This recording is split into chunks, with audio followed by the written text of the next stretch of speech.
Akala ko may ibig sabihin ang pag-like mo sa status ko sa Facebook.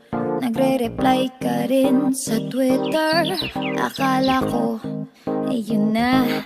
Pero nakita ko kahapon may pinost kang iba. May kasama kang maganda. Ang sabi mo sa akin, kaibigan mo lang siya. Ang hirap palang maging D-A-N-G-A.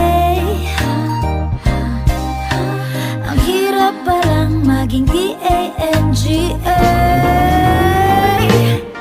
Pinapaasa mo lang ako kasi alam mo na crush kita. Oo, na crush kita. Pambihira o nung dati pa. May patanong-tanong ka pa kung sino yung nasa Facebook status ko. Hoy! Tungkol yan sa'yo. Yung sana ako na lang ang girlfriend mo.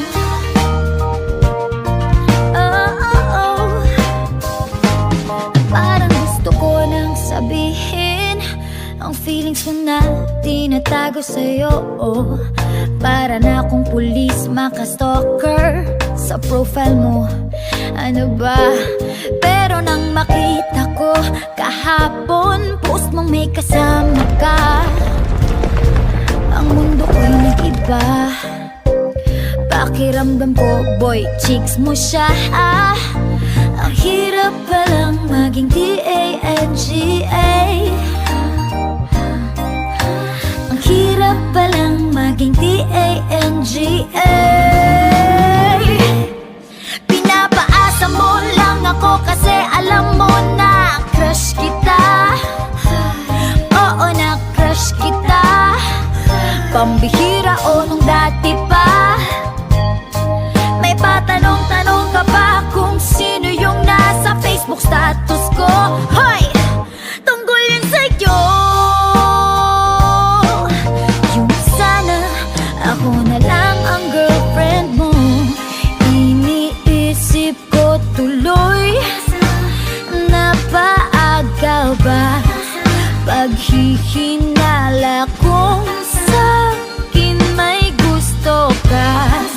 Nagmumukhang sira, iniisip na may ibig sabihin yung message mo.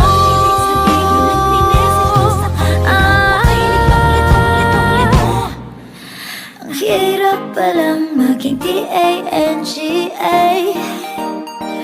Ay, ang hirap palang maging D-A-N-G-A. Pinapaasa mo lang ako kasi alam mo